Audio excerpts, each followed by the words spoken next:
بسم الله الرحمن الرحيم. Darussalam Mosque, Toronto, Canada. Thursday after Asr Salah, 24th Ramadan, 25th of September 2008. 7 Kabira Gunas. Seeing Allah is the best reward for Jannati. The bayan is presented by Hazrat Maulana Mufti Saeed Ahmad Palanpuri Sahib Damat Barakatuhu. الحمد لله نحمده ونستعينه ونستغفره ونؤمن به ونتوكل عليه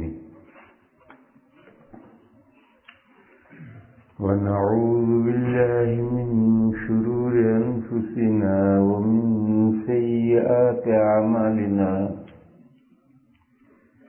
من يهده الله فلا مضل له ومن يضلله فلا هادي له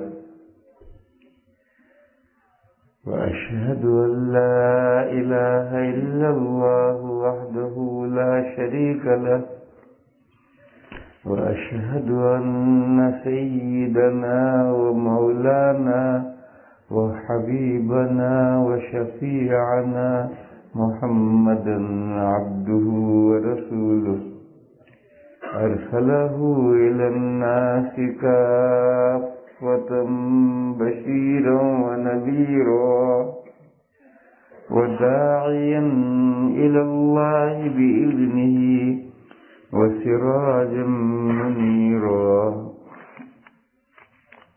صلى الله تعالى عليه وعلى آله وصحبه وبارك وسلم تسليما كثيرا كثيرا.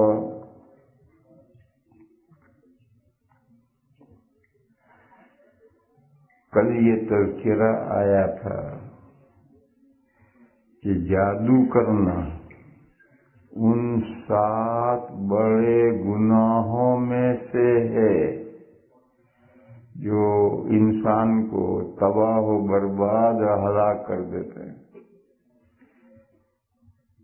ایک شخص نے دریافت کیا کہ باقی 6 گناہ کون سے ہیں؟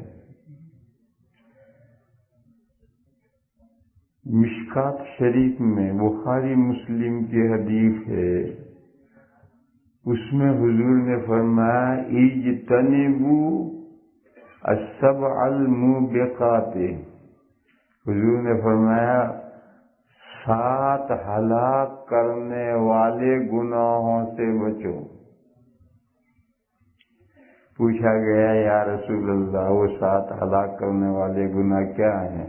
حضور نے فرمایا پہلا گناہ شرک باللہ،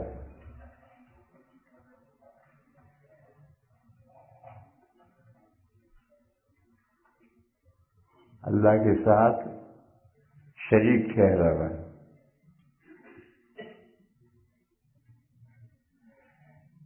ایک شرک باللہ تو وہ ہے جو ہندو کرتے ہیں، اللہ کے ساتھ شریک ٹھہراتے ہیں. وہ غیر اللہ کی پوجا کو جائز کہتے ہیں، جائز سمجھتے ہیں، وہی ان کا مذہب ہے. مندروں میں جتنے فوٹو بنے ہوئے ہیں، مورتیاں بنی ہوئی ہیں، وہ اللہ کے حقیقی یا فرضی بندے ہیں. بعض تو حقیقی بندے ہیں اور بعض انہوں نے گھر رکھے ہیں، فرضی بندے ہیں، اور وہ ان کو معبود مانتے ہیں.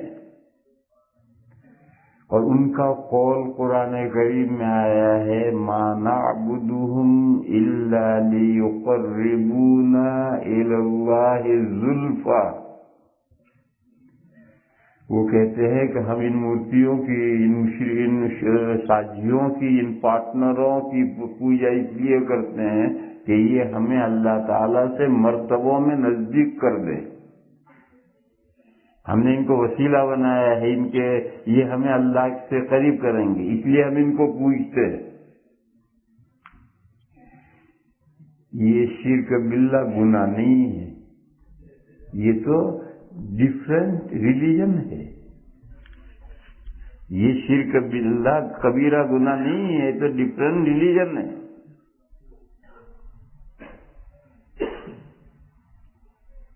یہ سب سے بڑا شرک اللہ کے ساتھ شریک ٹھہرانا، جو بڑے گناہوں میں نمبر 1 حضور نے گنایا ہے، وہ ہے مسلمان جو شرک کرتے ہیں۔ وہ ایک شرک مسلمان بھی کرتے ہیں، وہ شرک سب سے بڑا گناہ ہے۔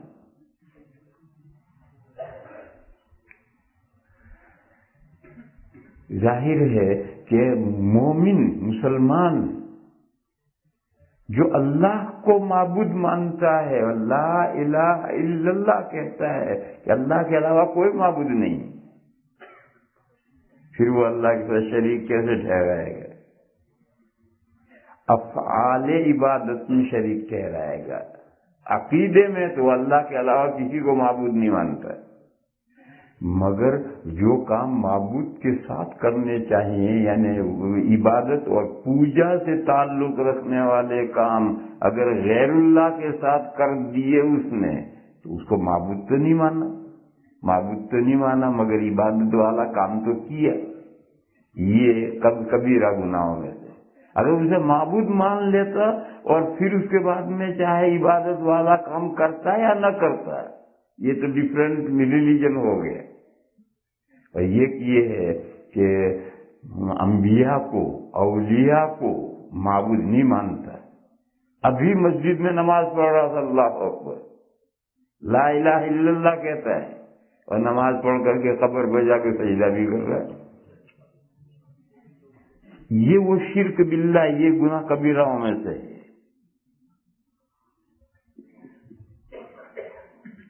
وہ اس قبر والے کو بزرگ مانتا ہے، وہ معبود نہیں مانتا، معبود تو اللہ ہی کو مانتا ہے، اللہ کی نماز بھی پڑھتا ہے کبھی کبھی۔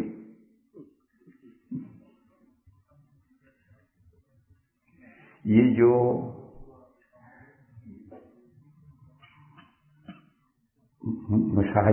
ساجی بنانا ہے، اس کے بہت درجے ہیں۔ سب سے چھوٹا، سب سے نچلا درجہ کیا ہے؟ سب سے نچلا درجہ ہے اعمال میں ریا و سما کرنا، دکھلانا اور سنانا۔ 27 میں چندہ ہو رہا ہے مسجد کے لیے، اس کے گھر جا کر تنہائی میں چندہ مانگتے تو کچھ اور رقم دیتا، اور بھرے مجمع میں بھائی لکھاؤ نام، تو دگنی تگنی رقم لکھوا رہا ہے تاکہ پورے کمیونٹی کو پتا چلے کہ فلاں بڑا سخی آتا ہے، دیکھو مسجد میں اتنا اس نے چیک دیے۔ یہ دکھاوا ہے۔ اور گھر میں جا کر کے وقت جاتا ہے، گھر میں چندہ مانگتا ہے تو اتنا نہ دیتا۔ ایک مثال ہے فرضی، اور ایسا ہوتا ہے، ایسا نہیں کہ نہیں ہوتا۔ روزہ رکھا ہے، رمضان میں تو سبھی روزہ رکھتے ہیں، رمضان کے علاوہ نفل روزہ رکھا ہے۔ ایک صاحب سے ملاقات ہوئی، باتیں کرتے ہوئے جیب میں سے رومال نکال کر بار بار منہ پوچھ رہا ہے، تو سامنے والے نے پوچھا کہ آپ کو کچھ تکلیف ہے؟ کہا نہیں تکلیف نہیں آنے، میرا روزہ ہے۔ سبحان اللہ، الحمد۔ حج کا فارم منظور ہو گیا۔ ایک گاڑی میں میاں بیوی 2 حاجی جا سکتے ہیں، ڈگی میں ان کا سامان جا سکتا ہے، اتنا ہی سامان ہوتا ہے، لیکن ایک بس بھر کے جا رہی ہے رخصت کرنے کے لیے ایئرپورٹ۔ کیا تماشا ہے؟ یہ وہی دکھاوا ہے۔ اور یہ صاحب بھی چاہتے ہیں، جو حج میں جا رہے ہیں یہ بھی چاہتے ہیں کہ ایک بس مجھے چھوڑنے آئے، یہ اپنے حج کا دکھاوا ہے۔ نماز پڑھ رہے ہیں، اکیلے تھے گھر میں تو اور شام کی نماز تھی، اور کوئی آ گیا دیکھنے کے لیے تو اب بڑی خوشی خضوع والی نماز ہو گئی۔ یہ سب دکھاوے ہیں۔ یہ جو دکھاوے سنانے ہیں، حدیث شریف میں اس کو بھی شرک کہا گیا ہے۔ سورہ کہف کی آخری آیت ہے قل انما انا بشر مثلکم یوحى الی انما الہکم الہ واحد فمن كان يرجو لقاء ربه فليعمل عملا صالحا ولا يشرك بعبادة ربه أحدا. حضور سے فرمایا گیا آپ لوگوں کو بتا دیجیے میں ایک انسان ہوں جیسے تم انسان ہو. انسان سے اوپر کیا مرتبہ ہے؟ فرشتہ ہونا. اس سے اوپر کیا مرتبہ ہے؟ معبود خدا ہونا. میں نہ کوئی فرشتہ ہوں نہ کوئی خدا ہوں. جیسے تم انسان ہو میں بھی ایک انسان ہوں. البتہ آرڈینری انسان نہیں ہوں. ہم انسان ہیں سب انسانوں میں سب آرڈینری نہیں ہوتے ہیں. بعض کا رینج بڑی ہوئی ہوتی. تو فرمایا کہ میں تمہاری طرح کا ایک انسان ہوں مگر میں اللہ کا رسول بھی ہوں. میرے پاس اللہ کی طرف سے وحی آتی. کیا وحی آتی؟ معبود ایک ہے. الہکم الہ واحد. معبود ایک ہے. آپ ذرا اس کے ذہن میں یہ بات ہوگی کہ سورہ کہف میں ان 2 سوالوں کے جوابات آئے ہیں جو ٹیسٹ کیس کے طور پر مشرکین مکہ نے نبی پاک صلی اللہ تعالی علیہ وسلم کی خدمت میں 3 سوال رکھے تھے. میں نے ایک دن تفصیل سے سمجھایا تھا اور یہ کہا تھا کہ ایک کا جواب نہیں دیں گے اگر وہ نبی ہیں، وہ الگ صورت میں چلا گیا مضمون، اور 2 کے جواب دیں گے وہ سورہ کہف میں. اور سورہ کہف میں یہ بھی مضمون ہے کہ جب انہوں نے یہ سوالات کیے تو حضور نے فرمایا میں آئندہ کل جواب دوں گا. حضور کو وہی کی امید تھی. ایک سوال ہوا ہے تو وہی آئے گی. 15 دن تک وہی آئی نہیں. اور مکہ والوں نے ایک طوفان کھڑا کر دیا کہ محمد کو ان کے شیطان نے چھوڑ دیا. الحمد للہ خاتم بدا. اتنا پروپیگنڈا ہوا کہ خود حضور بھی پریشان ہو گئے. حضور بھی چنانچہ جب یہ جوابات اترے تو یہ مسئلہ بھی مستقل نازل کیا گیا. سورت کے آخر میں 2 آیتیں. پہلی آیت یہ ہے قُلْ لَوْ كَانَ الْبَحْرُ مِدَادًا لِكَلِمَاتِ رَبِّي لَنَفِدَ الْبَحْرُ قَبْلَ أَن تَنفَدَ كَلِمَاتُ رَبِّي وَلَوْ جِئْنَا بِمِثْلِهِ مَدَدًا.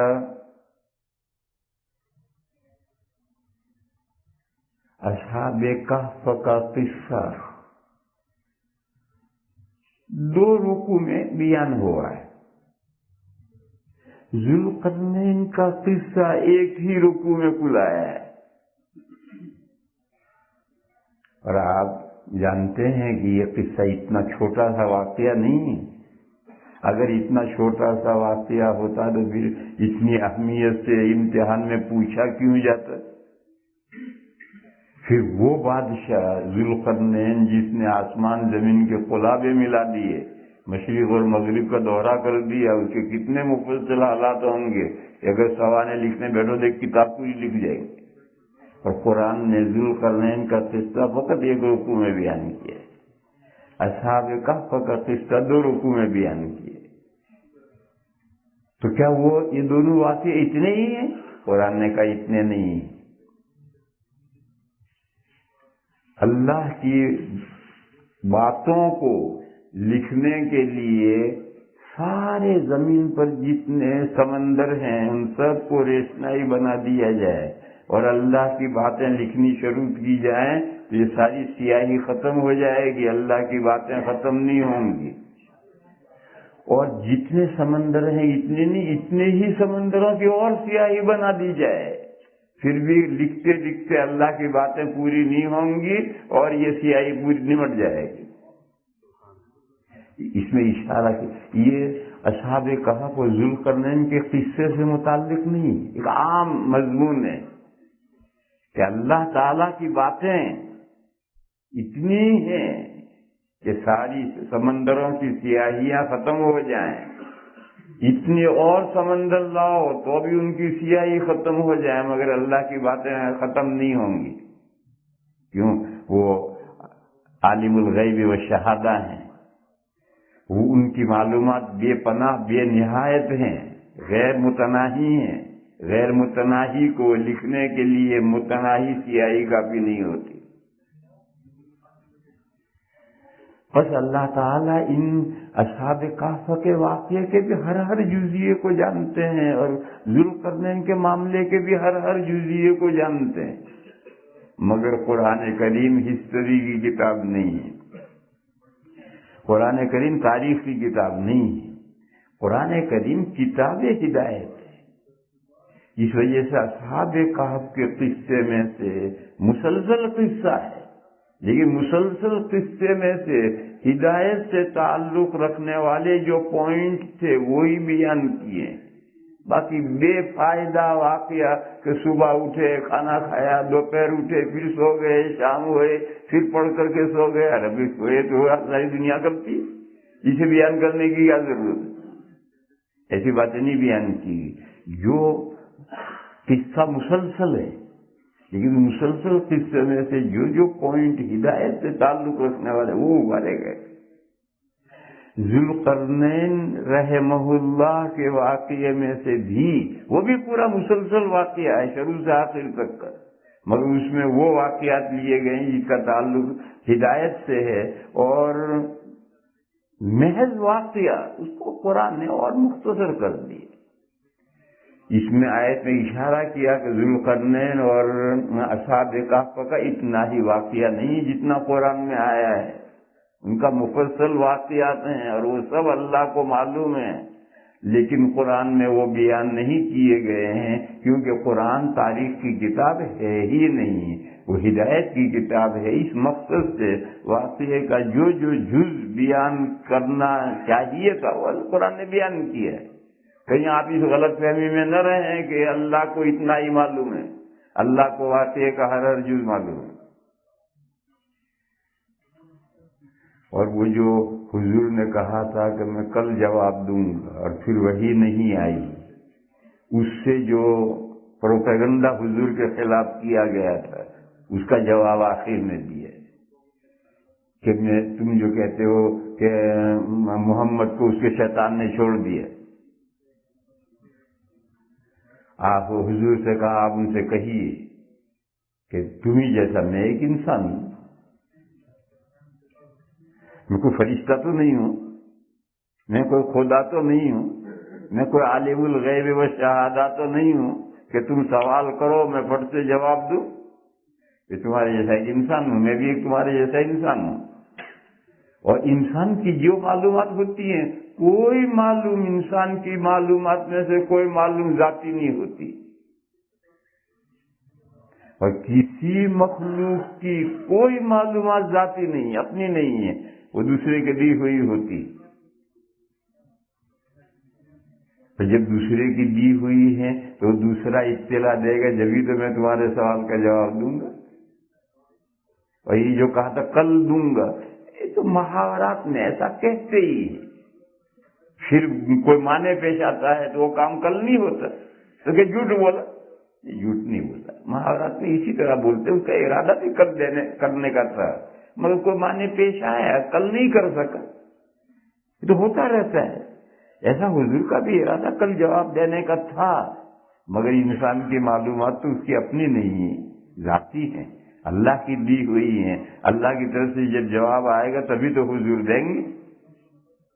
یہ اس سوال کا جواب دیا کہ تم غیر خواہ تم نے پروپیگنڈا کیا، حضور کے پاس کوئی ذاتی علم تھوڑی ہی ہے، حضور ان واقعات کو خود تھوڑے جانتے، اللہ کی طرف سے بتلایا جائے گا. ہم میں سے ہر شخص کو جو علم نالج ہے اس کا ذاتی نہیں، اللہ کی طرف سے ہے. کیسے؟ قرآن کریم نے اس کو بار بار بیان کیا ہے کہ تم جب ماں کے پیٹ سے پیدا ہوئے کیا جانتے تھے؟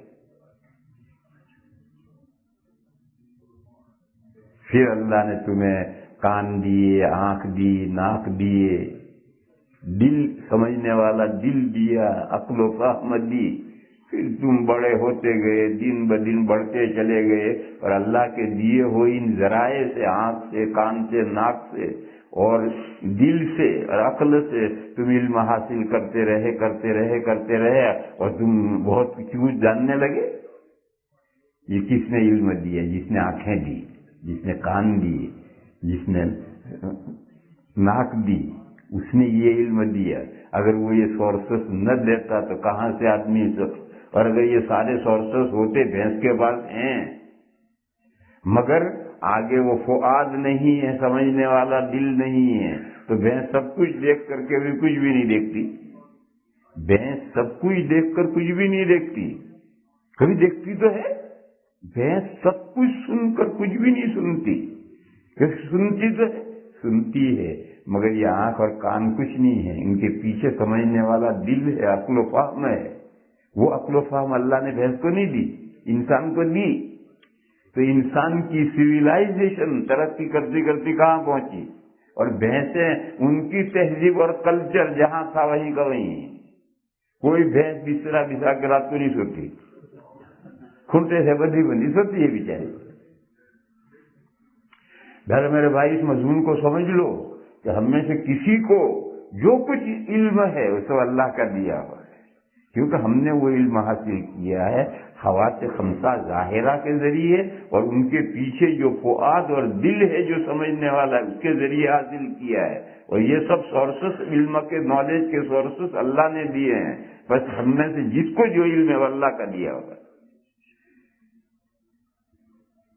نبی کی بھی یہی صورتحال ہوتی. نبی دیگر انسانوں سے اس معاملے میں مختلف نہیں ہے. اس کا ذاتی علم نہیں ہوتا ہے، کسی انسان کا ذاتی علم نہیں، اللہ کا دیا ہوا ہے. نبی کا بھی علم ذاتی نہیں ہے، وہ بھی اللہ کا دیا ہوا ہے. البتہ یہ سوال کا جواب ہو گیا کہ آئندہ کل جواب نہ ملنے سے جو تم نے طوفان بدتمیزی کھڑا کیا تھا کیا معنی رکھتا ہے؟ یہ آپ کہیے ان سے کہ میں تمہارے جیسا انسان ہوں، جو ذرائع تمہارے پاس علم کے ہیں میرے پاس بھی وہی ہیں. میں کوئی تم سے ما فوق الفطرت کو صلاحیتیں تھوڑی رکھتا ہوں. ہاں، رسول میں ایک سرخاب کا پر لگا رہتا ہے.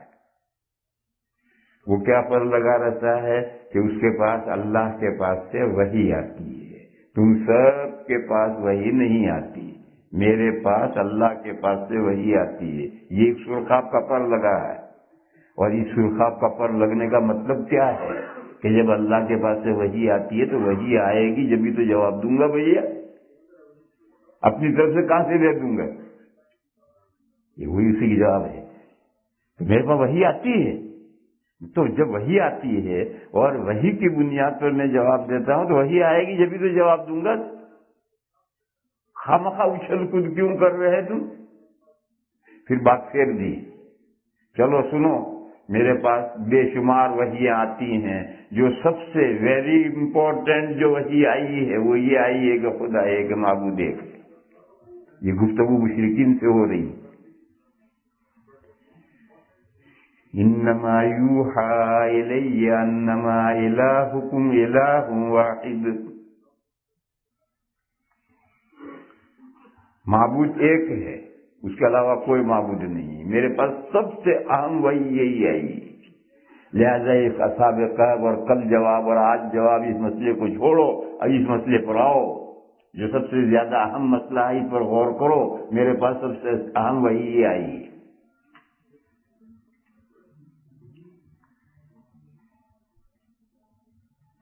دیکھو میرے بھائیو، توحید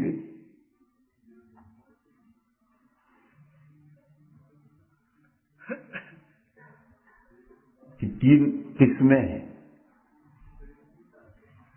یہ توحید ذات کی ہے کہ اللہ ایک ذات ہے، دو اللہ نہیں ہے۔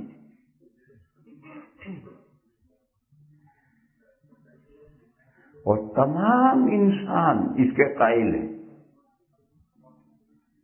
ہندو بالا تر ذات ایک ہی مانتے ہیں، جس کو ایشور کہتے ہیں، پرمیشور کہتے ہیں، بھگوان کہتے ہیں۔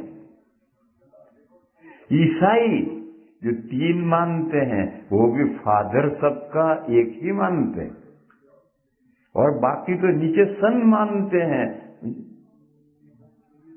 اصل فادر تو ایک ہی کو مانتے ہیں۔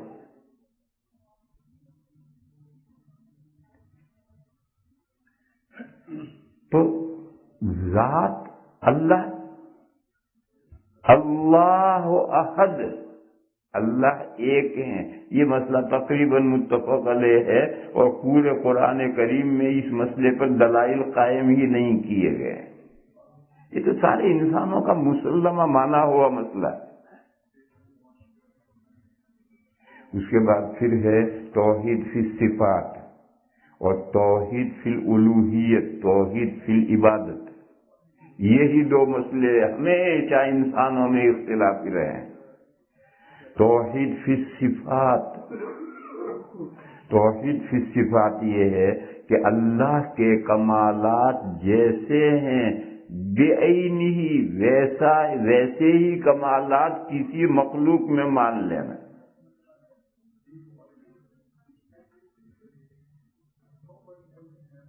جیسے اللہ رزاق ہے، ایسا ہی رزاق کسی مخلوق کو مان لینا، یہ شرک ہے۔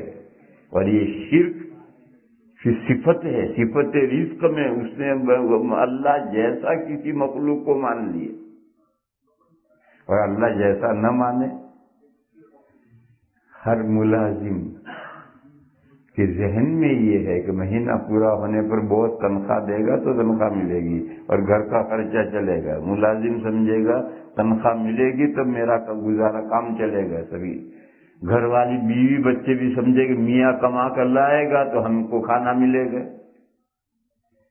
یہ سبب کے درجے میں ہے، یہ تو شرک فی صفت الرزق نہیں، یہ تو سب جانتے ہی ہیں کہ شرک کیا ہے۔ اللہ جس طرح کے رزاق ہے، ایسا رزاق، ایسی صفت کسی مخلوق میں مان لینا۔ دیکھو مسلمان ایسا مان ہی نہیں سکتا، جو اللہ کو مانتا ہے اور جو اللہ کو پوجتا ہے، نماز پڑھتا ہے، لا الہ الا اللہ کہتا ہے، وہ کسی مخلوق کو اس درجے کا رزاق نہیں مان سکتا۔ ایسا رزاق ہندو مانے گا۔ اور اس کی نشانی کیا ہوگی؟ وہ نشانی یہ ہوگی کہ وہ جس نے رزاق لکشمی کو مان لیا ہے، دولت کی دیوی، تو اب وہ دولت لکشمی ہی سے مانے گا۔ ایشور بھگوان اور پرمیشور سے دولت نہیں مانگے گا۔ دولت جب بھی مانگے گا لکشمی سے مانگے گا، کیونکہ اس نے لکشمی کو اللہ جیسا رزاق و دولت کا مالک مان رکھا ہے۔ بارش کا دیوتا فلاں مان رکھا ہے، ينزل الغیث، بارش اللہ عطا فرماتا ہے، مگر ہندو نے فلاں دیوتا مان رکھا ہے۔ ہمارے یہاں قحط سالی ہو جاتی ہے تو ہم اسی اللہ کے چوکھٹ پر سر جھکاتے ہیں، صلاۃ استسقاء پڑھتے ہیں، اور ہندو ان کا جو وہ دیوی نہیں ہے، دیوتا ہے، جو بارش کا دیوتا ہے، اس دیوتے کی پوجا کریں گے تاکہ بارش ہو جائے۔ اس وقت بھی اللہ کی عبادت نہیں کریں گے، جس بھگوان کو وہ مانتے، معبود مانتے، اس کی عبادت نہیں کریں گے، اسی مورتی کی عبادت کریں گے جس کو بارش کا مختار مان رکھا ہے، اسی کا چڑھاوا چڑھائیں گے، یہ کریں گے، وہ کریں گے۔ معلوم ہوا کہ جب انہوں نے اللہ جیسا رزاق مخلوق کو مان لیا تو اللہ سے رزق مانگنے کا کوئی مطلب ہی نہیں۔ اس مخلوق سے رزق مانگتے ہیں، وہ مانگتے، مسلمان جو کہلاتا ہے وہ مسلمان جو نماز بھی پڑھے، لا الہ الا اللہ بھی پڑھے، وہ اگر غیر اللہ کو رزاق مانے گا تو اس درجے کی صفت نہیں مانے گا، کچھ نہ کچھ فرق کرے گا، لیکن کچھ نہ کچھ فرق کرنے کے بعد وہ بھی شرک کی صفت ہے۔ اگر اللہ کے علاوہ کو وہ رزاق مانتا ہے تو وہ شرک ہے۔ سبب کے درجے میں تو شرک نہیں، روزی رسانی کا اختیار مختار اسے مانتا ہے، اس کے ہاتھ میں روزی ہے۔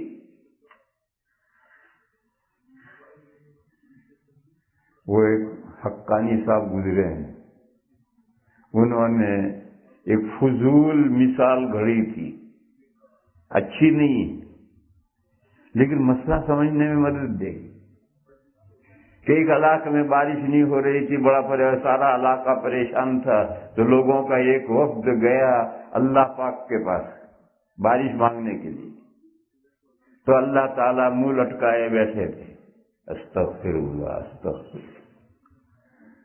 تو انہوں نے درخواست پیش کی کہ پروردگار عالم ہمیں بارش عنایت فرمائیے، تو جھٹک کر اللہ میاں نے کہا میرے پاس تم لائے ہو، میرے پاس کیا رکھا ہے؟ وہ قادریہ بیٹھا ہے، اس کے پاس سب کچھ، جاؤ۔ تو قادریہ شیخ عبد القادر جیلانی قدس سرہ، یہ بامبے میں ہم مثال بیان کی تھی اور بہت ہنگامہ ہوا تھا، بہت سالوں پہلے کی بات ہے۔ تو یہ فضول مثال ہے، اچھی نہیں نا۔ حضرت شاہ عبد القادر جیلانی قدس سرہ کی شان میں کوئی اچھی مثال ہے نہ اللہ کی شان میں کوئی اچھی مثال ہے، لیکن مسئلہ سمجھ میں آ سکتا ہے۔ وہ مسئلہ یہ سمجھ میں آتا ہے کہ جو بندے حضرت پیران پیر قدس سرہ کو مانتے ہیں، ان کے عقیدوں کی ترجمانی اس مثال میں کی ہے کہ وہ بارش کے لیے اللہ کی طرف متوجہ ہی نہیں ہوتے، پیران پیر کی چوکھٹ پر سر رگڑتے ہیں جا کر، اگرچہ معبود مانتے اللہ ہی کو۔ اسی طرح کا دوسرا مسئلہ ہے، اللہ تعالی صرف اللہ عالم الغیب و شہادہ ہیں اور کوئی عالم الغیب و شہادہ نہیں۔ قرآن میں ہے قل لا یعلم من فی السماوات والارض الغیب الا اللہ۔ 21ویں پارے کے بالکل شروع میں آیت ہے، قل لا یعلم من فی السماوات والارض الغیب الا اللہ۔ آپ بتلا دیے لوگوں کو کہ آسمانوں میں اور زمینوں میں کوئی ایسا نہیں ہے جو غیب جانتا ہو سوائے اللہ کے۔ مثلاً کوئی مثال دو کہ جس کو اللہ کے علاوہ کوئی نہ جانتا ہو، اور ایسی مثال دو جسے انسان بھی سمجھیں۔ مثال دے قرآن میں، قل لا يعلم من في السماوات والأرض الغيب إلا الله وما يشعرون أيان يبعثون۔ مثال یہ ہے، قیامت کا علم کون جانتا ہے؟ وہ فرشتہ جس کو سور گھومنی وہ بھی نہیں جانتا۔ وما يشعرون أيان يبعثون، لوگوں کو احساس بھی نہیں ہے کہ کس وقت وہ دوبارہ زندہ کیے جائیں گے۔ یہ مثال بھی ہے، ایک ایسی مثال جسے لوگ بھی مانیں کہ واقعی یہ ایک ایسا ٹاپک ہے کہ جس کو اللہ کے علاوہ کوئی نہیں جانتا۔ پھر آگے کہا کہ انفرادی نہیں، وما یشعرون، بلکہ اگر انسانوں تمام مخلوقات کی یونٹی بن جائے تو ابھی کوئی نہیں جانتا۔ بل ادارک علمہم فی الآخرہ، ان تمام مخلوقات کا علم اس آخرت کے معاملے میں تھک کر رہ گیا ہے۔ یہ ایک مثال ہے، کافی ہے کہ اللہ ہی اس معاملے کو جانتے ہیں اور کوئی مخلوق نہیں جانتی۔ قرآن نے مثال کے ساتھ مسئلے کو واضح کیا، مگر ہم مسلمانوں ہی میں کچھ لوگ ہیں جو یہ کہتے ہیں کہ جمی ما کان اور جمی ما یکون، جو کچھ ہو چکا وہ سب اور جو کچھ ہوگا وہ سب اللہ جل شانہ و عمل والہ نے نبی پاک صلی اللہ تعالی علیہ وسلم کو بتلا دیا ہے، اور حضور سب چیزوں کے جاننے والے ہیں۔ پھر ان سے سوال ہوا کہ تو اللہ اور اللہ کے بندے برابر ہو گئے؟ ان کا کہ نہیں، اللہ کا علم ذاتی ہے اور حضور کا علم عطائی ہے۔ اللہ کا علم اپنا ہے اور حضور کو اللہ نے علم دیا ہے، مگر جتنا کچھ اللہ جانتے ہیں وہ سب کچھ حضور جانتے ہیں۔ یہ اللہ کی صفت علم میں شریک ٹھہرا ہے۔ تو میں نے یہ مثالیں دی، صفت رزق میں، صفت علم میں، یہ شرک فی صفات ہے۔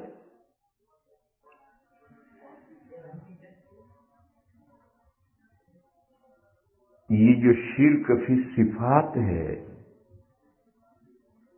حضرت شاہ ولی اللہ صاحب علیہ الرحمن حجت اللہ میں لکھا ہے کہ اس کے ساتھ شرک فی الالوہیت، شرک فی العبادت کا چولی دامن کا ساتھ ہے۔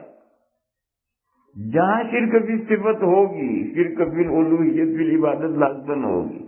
ایسا نہیں ہو سکتا ہے کہ اسے صفت میں شریک مانے اور پھر اس کی عبادت نہ کرے، ایسا نہیں ہو سکتا۔ چولی دامن جانتے ہو؟ کرتے کا دامن تو جانتے ہو؟ بتاؤ دامن کہاں سے شروع ہوتا ہے؟ جہاں سے تم ہاتھ رکھو گے کہ دامن یہاں سے شروع ہوتا ہے، وہاں چولی پوری ہوتی ہے، اوپر سے چولی آتی ہے، اور جہاں چولی پوری ہوئی وہاں سے دامن شروع ہوتا ہے۔ تو چولی کہاں ہے؟ تم بتاؤ دامن کہاں سے شروع ہوتا ہے؟ تم یہ بتا دو تو میں بتا دوں کہ چولی یہاں پوری ہوئی۔ بلکہ میرے بھائیوں، اب تو لوگوں کے کرتوں میں دامن ہی نہیں، صرف چولی چولی۔ اب آپ لوگوں کے کرتوں میں کہاں ہے دامن؟ سب چولی ہی چولی رہ گئی ہے۔ اسی وجہ سے کچھ بھی کرو آپ کا دامن داغدار ہوتا ہی نہیں۔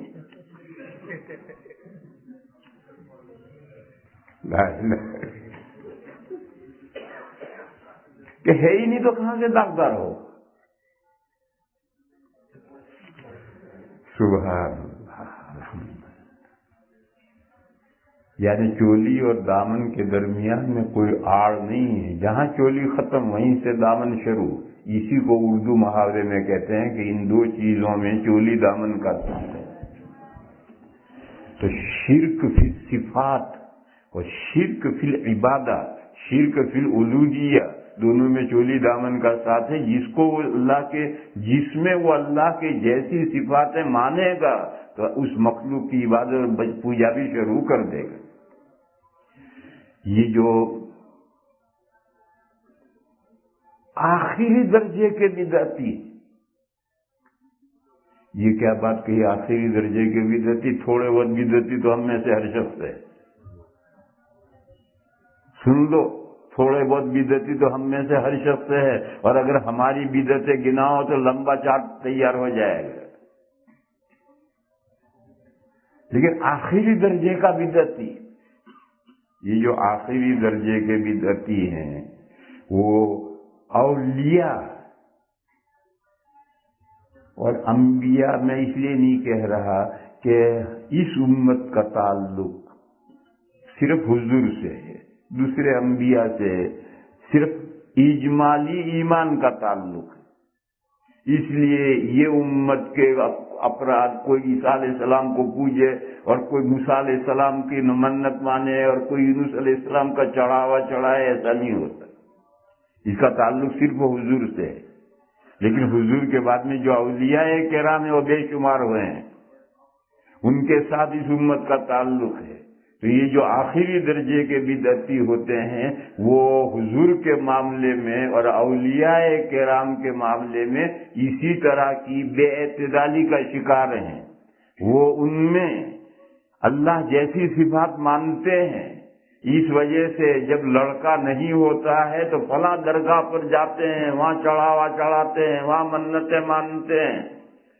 کہ کیوں؟ وہ اس درگاہ والے کو اس معاملے میں اختیار والا سمجھتے ہیں، جبھی تو وہاں جا کے چڑھاوے چڑھاتے ہیں۔ یہ آخری درجے کا شرک ہے۔ کون؟ مسلمانوں کا شرک، یہ تو کافروں کا شرک ہے۔ وہ تو مستقل ڈفرنٹ ریلیجن ہے، اور یہ مسلمانوں والا شرک ہے، مسلمان ہوتے ہوئے یہ شرک ہے۔ اس کا کم سے کم درجہ وہ ہے جس آیت کریمہ میں فرمایا فمن کان یرجو لقاء ربہ فلیعمل عملا صالحا ولا یشرک بعبادت ربہ احدا۔ فرمایا جب میرے پاس یہ وحی آتی ہے کہ تمہارا معبود صرف ایک معبود ہے، اس کے علاوہ کوئی معبود ہے ہی نہیں، بس جو شخص پر ہوپ ہے، یہ پور فارسی کا لگا ہے، ہوپ تمہارے انگریزی کا لگا ہے، کھچڑا بنا ہے، جو شخص پر امید ہے کہ وہ اللہ سے ملے گا، ملاقات کرے گا، اللہ سے ملاقات کے پر امید ہے، تو اسے ایک کام کرنا ہے، فلیعمل عملا صالحا۔ یہ مومن مسلمان تو ہے ہی، اس ایمان کے بعد اسے ایک کام کرنا ہے، فلیعمل عملا صالحا، نیک کام کرو، انشاءاللہ جنت میں جاؤ گے، ہر ہفتے اللہ کی زیارت ہوگی، امید باندھو۔ اور خدا نہ خاصہ کہیں اور گئے تو قرآن میں ہے انہم عن ربہم یومئذ لمحجوبون، کفار قیامت کے دن اللہ سے اوٹ میں رکھے جائیں گے، ان کو کبھی بھی اللہ کی دیدار اور زیارت نصیب نہیں ہوگی۔ جہنمیوں کی سزاؤں میں سے ایک سزا یہ ہے کہ انہیں تا ابد کبھی محبوب کی زیارت نہیں ہوگی۔ اللہ بندوں کے محبوب ہیں، ان کافروں کو سب سے ایک بہت بڑی سزا قیامت میں یہ دی جائے گی کہ تا ابد انہیں محبوب کی زیارت سے محروم رکھا جائے گا۔ اللہ کی محبت تو انسان کے نیچر اور فطرت میں ہے، ہر انسان، اور اس کو کبھی بھی زیارت موقع نہ دیا جائے، کتنی بڑی سزا ہے ان کفار کے لیے۔ اس کے بالمقابل مومنین کے لیے ہر پر ویک، ہفتے میں، دنیا میں جتنی دیر میں ہفتہ گزرتا ہے، اتنی دیر گزرنے پر جنت میں اللہ کی زیارت نصیب ہوگی۔ اور قرآن کریم میں ہے کہ اس سے بڑی، اللہ کی خوشنودی سے بڑی کوئی دولت جنت میں کوئی نعمت نہیں ہوگی۔ رضوان من اللہ اکبر۔ اور قرآن کریم میں 2-3 جگہ پر ہے کہ جنت میں پہنچنے کے بعد اللہ بندوں سے پوچھیں گے کچھ اور چاہو، بندے کہیں گے پروردگار سب کچھ تو مل گئے، اور کیا تم چاہیں؟ اللہ فرمائیں گے میں نے تمہارے لیے ایک نعمت چھپا رکھی، ابھی نہیں دی تمہیں۔ تو بندے جنتی سوچ میں پڑ جائیں گے کہ اللہ نے سب کچھ تو دے دیا، وہ کیا نعمت چھپا رکھی؟ اللہ تعالیٰ اپنا دیدار کرائیں گے، اور جب اللہ کا جلوہ جنتی دیکھیں گے تو جنتی یہ سمجھیں گے کہ جنت کی ساری نعمتیں ہیچ ہیں، ان سب سے بڑی نعمت یہ ہے۔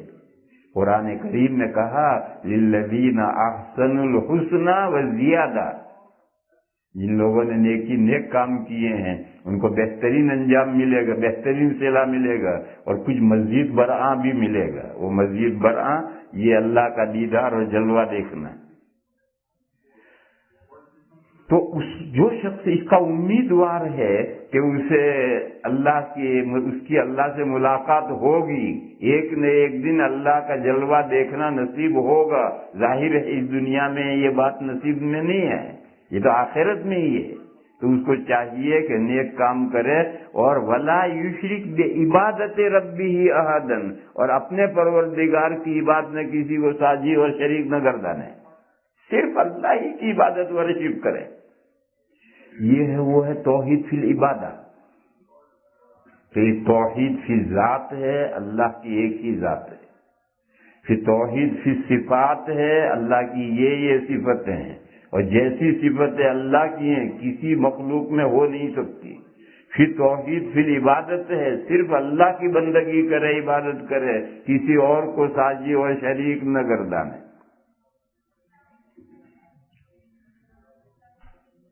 تو یہ شرک کی کم سے کم درجہ ہے، اور شرک کا اوپر کا درجہ میں نے وہ بتلایا ہے. تو یہ شرک دو ہیں، ایک مشرکین کا شرک ہے اور ایک مسلمانوں کا شرک ہے. قرآن کریم میں ایک عجیب آیت ہے میرے بھائی،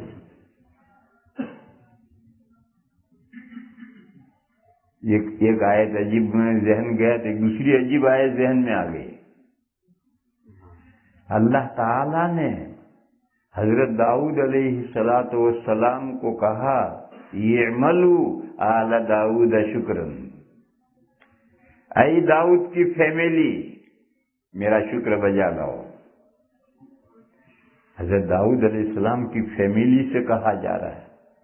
یا عربی میں بعض لفظ زائد ہوتے جیسے وشہد شاہد من اہلہ افرأیتم، سورہ احقاف میں پڑھو پہلے رکوع کی آخری آیت.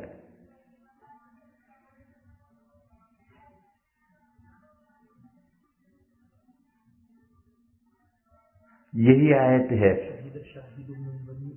اللہ مثلی، یہ وشہد شاہد من بنی اسرائیل علی مثلی، مثل لفظ زائد ہے کہ بنی اسرائیل میں سے ایک آدمی اس قرآن پر ایمان لایا. قرآن کے مانند نہیں، قرآن کے مانند لفظ زائد ہے، کلام کو خوبصورت بنانے کے لیے لایا گیا ہے. ایسے ہی لیس کمثلہ شیء وہو السمیع البصیر، اللہ خوب سننے والے ہیں، خوب دیکھنے والے ہیں، اور اللہ کے مانند کوئی نہیں ہے. لیس کمثلہ شیء، ابھی مثل لفظ زائد ہے. ایسے عربی میں آل کا لفظ بھی زائد آتا ہے.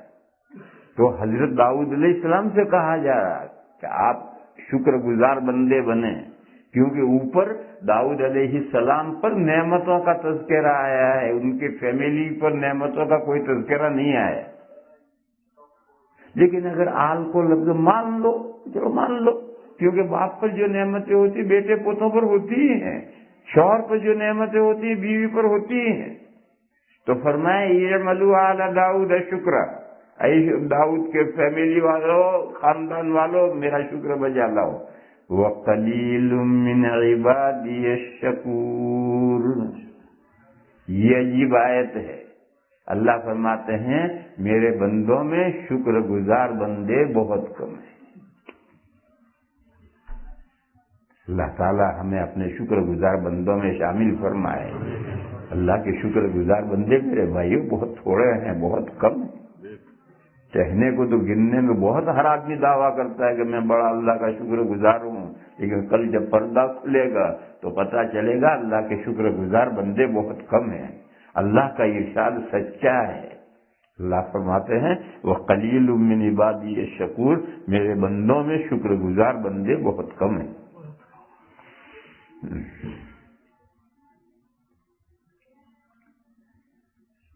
اسی طرح کی ایک آیت پاک ہے سورہ یوسف کے آخری رکوع میں،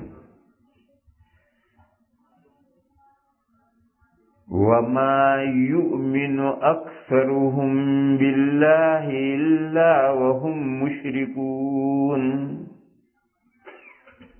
فرمایا انسانوں میں سے بیشتر اللہ پر ایمان نہیں رکھتے ہیں مگر اس حال میں کہ وہ اللہ کے ساتھ شریک بھی ٹھہراتے. اللہ اکبر. وَمَا يُؤْمِنُ أَكْثَرُهُم بِاللَّهِ إِلَّا وَهُم مُشْرِكُونَ. اکثرهم تھوڑے بہت نکل گئے کہ وہ خالص پیور مسلمان ہیں، ان کے ایمان میں شرک کی آمیزش نہیں ہے. لیکن اللہ تو فرماتے ہیں کہ میجورٹی انسان مومنین کی میجورٹی وہ ہے کہ اللہ کے ساتھ ایمان رکھتے ہیں تو ساتھ میں شریک بھی ٹھہراتے ہیں۔ یہ شریک کون سے ہیں؟ کچھ مسلمان کہلانے والے تو وہ شرک کا جو اعلیٰ درجہ ہے، قبروں پر طواف کرتے ہیں، قبروں پر سجدے کرتے ہیں، بزرگوں کی منتیں مانتے ہیں، مرادیں مانگتے ہیں، پتہ نہیں کیا کیا کرتے ہیں۔ کچھ مسلمان تو اللہ پر ایمان رکھتے ہیں اور ساتھ میں یہ سب شرک کرتے ہیں، اور یہ شرک کا آخری درجہ ہے کہ اللہ پر ایمان رکھتے ہیں، اللہ کے لیے نماز پڑھنے کھڑے ہوئے، زکوٰۃ دینے کھڑے ہوئے، روزہ رکھنے کھڑے ہوئے، حج کرنے چلے، اور ساتھ میں شریک بھی ٹھہرا رہے ہیں، اپنے اعمال کا دکھاوا بھی کر رہے ہیں۔ اللہ کے لیے جو اعمال کر رہے ہیں ان میں بھی دکھاوا کر رہے ہیں۔ تو فرمایا وما یؤمن، عجیب آیت ہے، میں تو جب اس آیت پر سے گزرتا ہوں میرے رونگٹے کھڑے ہو جاتے ہیں کہ اللہ جانے میرے عمل کا کیا حال ہوگا۔ اللہ فرماتے ہیں کہ میجورٹی مومنین کی اللہ پر اس طرح ایمان لاتی ہے کہ ایمان لانے کے ساتھ ساتھ شریک بھی ٹھہراتی ہے۔ اس لیے میرے بھائیوں پوری کوشش کرو اپنے ایمان اور اپنے عمل کو پیور خالص بنانے کی۔ شرک کی آمیزش اس میں نو کامیاب ہے، اور اگر ذرا بھی شرک کی آمیزش ہو گئی تو قرآن کیا کہتا ہے؟ اگر تمہیں امیدوار ہو تم کہ مجھے اللہ سے میری ملاقات ہوگی تو عبادت میں نیک عمل کرو، اور نیک عمل میں کسی کو شریک مت کرو، تو ہوگی ملاقات تمہاری۔ اور اگر تم نے اعمال صالحہ میں شریک کیا تو پھر گئے۔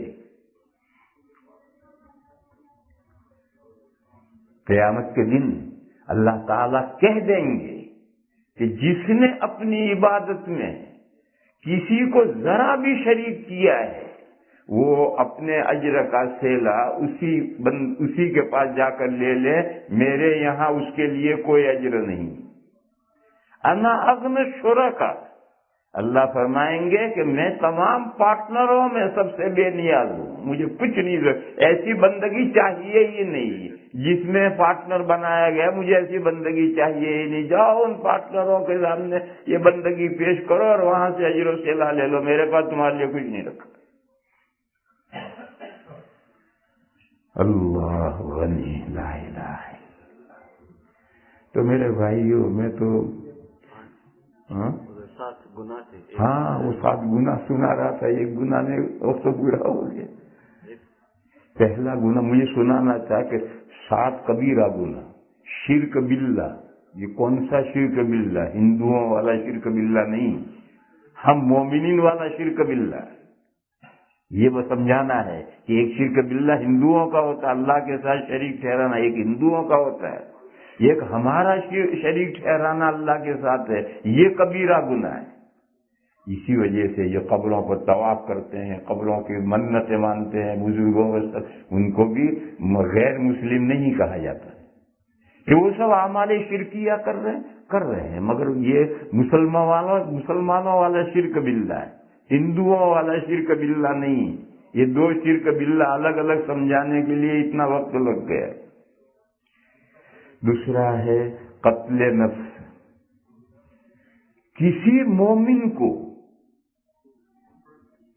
یا ایسے شخص کو جس کا قتل کرنا شریعت نے حرام قرار دیا ہے، ایسے کسی بھی نفس کو قتل کرنا ان 7 گناہوں میں سے کچھ لوگوں کا قتل شریعت نے جائز رکھا ہے، جیسے مسلمان کو قتل کرنا، قصاصاً قتل کرنا، زنا میں شادی شدہ ہو رجم کرنا، اور کوئی مرتد ہو جائے اور کسی طرح سے وہ واپس لوٹنے کے لیے تیار نہ ہو تو اسے قتل کرنا، یہ مسلمان کو قتل کرنا گورنمنٹ قتل کرے گی، یہ باحق قتل کرنا۔ اسی طرح وار ہو رہی ہے، جہاد ہو رہا ہے، اسلامی جنگ ہو رہی ہے تو اس میں دشمن کو قتل کرنا جائز ہے۔ یہ چند صورتیں ہیں جواز کی۔ اس کے علاوہ جس نفس کو، چاہے وہ نفس مسلمان ہو چاہے غیر مسلم ہو، جس کے قتل کو اللہ نے حرام قرار دیا ہے، اس کو قتل کرنا ان کبیرہ گناہوں میں سے ایک ہے۔ مسلمانوں کو تو آپ جانتے ہیں، غیر مسلموں کو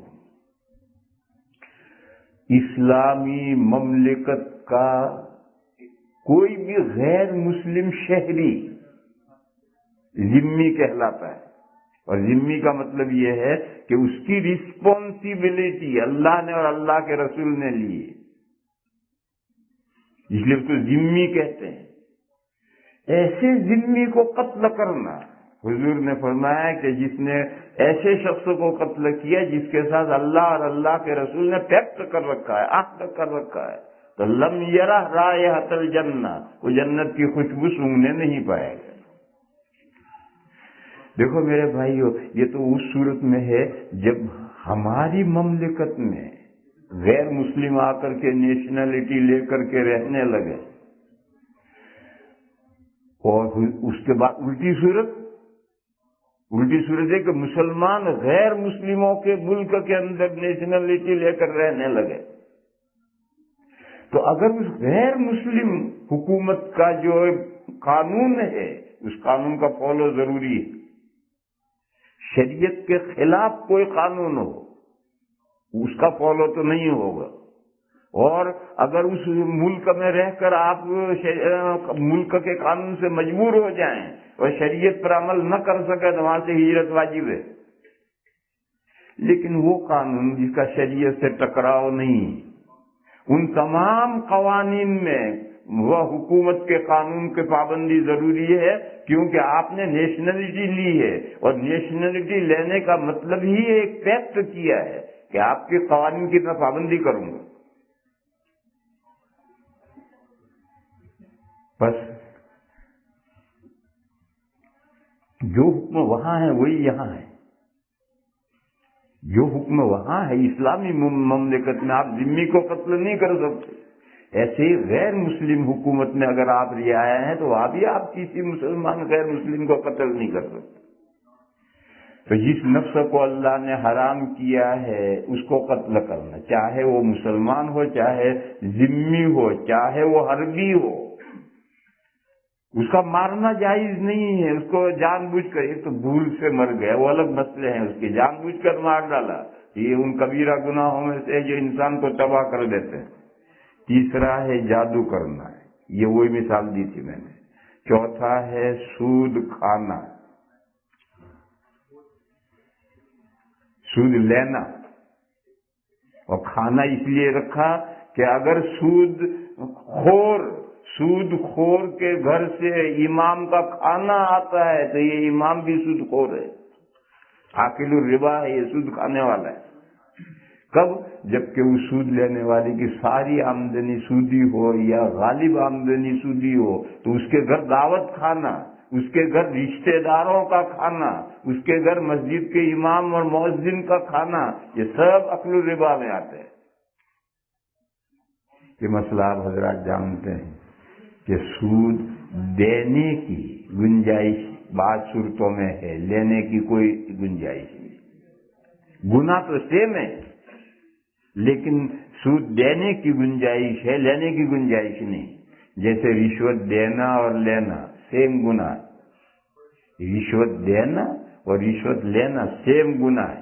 تالی ہمیشہ دو ہاتھ سے بجتی ہے اور دونوں ہاتھوں کی یکساں شیئرنگ ہوتی ہے کہ اوپر والا ہاتھ کچھ زیادہ طاقت والا ہوگا، نیچے نہیں، دونوں ہاتھ یکساں طاقت سے تالی بجتی ہے۔ لیکن بعض حالات میں رشوت دینے کی گنجائش ہے، لینے کی کوئی گنجائش نہیں۔ اسی طریقے سے بعض حالات ہیں اس میں سود دینے کی گنجائش لیکن لینے کی کوئی گنجائش نہیں، تو اس میں لیا گیا ہے، سود لینے والے کو لیا گیا ہے۔ اس کے بعد ہے یتیم کا مال کھانا، یتیم کا مال کھانا یعنی یتیم اس کی پرورش میں ہے، اس کا مال، اس کے دکان کی، اس کے مکان کی، اس کے باغ کی، اس کی زمین کی جو آمدنی ہو رہی ہے یتیم کی، وہ یتیم کا ہے، اسے اس کا سرپرست اڑا رہا، کھا رہا۔ اس کی ایک دوسری مثال ہے مدرسوں کے محتمین، مدرسے کے مال کو اپنے باپ کی جاگیر سمجھتے ہیں، مدرسے کے مال کو اپنے باپ کی جاگیر سمجھتے ہیں اور بقار مدرسہ گھومتے ہیں۔ ارے بھی تم ایک ملازم ہو، مدرسے کا محتمم مدرسے کا ایک ملازم ہے، یہ شیخ الحدیث کی تنخواہ طے ہے، اس کو ایک پینی زائد نہیں ملتی، اور محتمم اللہ تعالی اڑا رہا ہے، اس کے لیے کوئی حساب ہی نہیں، یہ مدرسے کا مال کھانا ہے۔ یہ مثال سمجھا رہا ہوں، یتیم کے مال کھانے کی مثال سمجھا رہا ہوں۔ اگر یہ سرپرست یتیم کا ہے، یتیم کا کاروبار چلا رہا ہے اور اس کے پاس ذرائع آمدنی نہیں ہے تو باقاعدہ تنخواہ لے سکتا ہے۔ یتیم کی جو کاروبار ہے اس میں سے یہ متولی، اس کا جو سرپرست، وہ تنخواہ لے سکتا ہے، لیکن اس یتیم کے مال کو اپنے باپ کا مال سمجھ لیا اور جس طرح چاہے وہ کرے، اس کی ممانعت ہے۔ اور میں نے مثال دی کہ آج کل محتمموں کی میجورٹی، سب نہیں کہتا، اللہ کے اچھے بندے بھی دنیا میں ہیں، سب نہیں کہتا، میجورٹی یہ ہے کہ شیخ الحدیث اس کو تو ایک پینی تنخواہ سے زائد نہیں ملے گی، اور محتمم جو چاہے اللہ کرے، وہ بکار مدرسے کی کار میں گھوم رہا ہے۔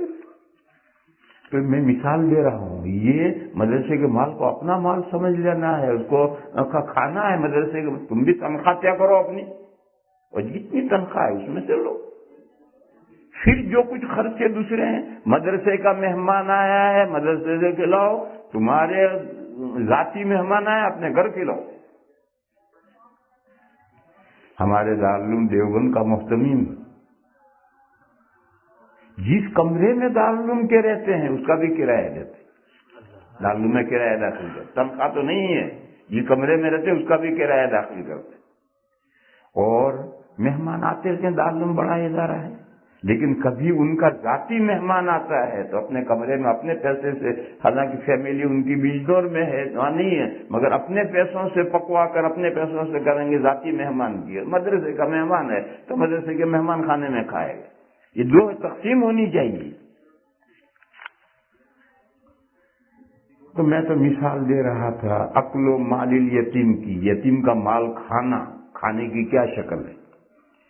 قذف المحصنات، پاک دامن عورتوں پر زنا کی تہمت لگانا۔ ایک عورت ہے، پاک دامن ہے، ایماندار ہے، بھولی بھالی ہے، گناہ کا اسے کبھی خیال بھی نہیں آیا، ایسی عورت پر زنا کی تہمت لگانا، یہ وہ 7 گناہوں میں سے ہے جو انسان کو تباہ کر کے رکھنا ہے۔ قذف المحصنات الغافلات المؤمنات، اور آخری ہے تولی یوم الزحف، جب جنگ وار شروع ہو، میدان میں فوجیں آمنے سامنے ہوں اور جنگ شروع، ٹکر شروع ہوئی، مڈ بھیڑ شروع ہوئی، اب پیٹ پھیرنا، یہ ان 7 گناہوں میں سے گناہ ہے، کیونکہ اب اگر لوگ پیٹ پھیریں گے تو ہار یقینی ہے، ایک بھاگا، دوسرا بھاگا، تیسرا بھاگا، چوتھا بھاگا تو کون مرے، کون جیتے گا اور کون لڑے گا وہاں؟ ٹھیک ہے، جنگ شروع نہیں ہوئی اس سے پہلے کوئی فوجی بھاگ جاؤ، کون منع کر رہا ہے؟ لیکن میدان میں آمنے سامنے فوجیں کھڑی ہو گئی اور کھڑی نہیں ہوئی، مٹ بھیڑ شروع ہو گئی، اب تولی، پیٹ پھیرنا، یہ ان 7 گناہوں میں سے ایک گناہ ہے کہ جو انسان کو تباہ و برباد کرنے والے ہیں۔ وآخر دعوانا الحمدللہ۔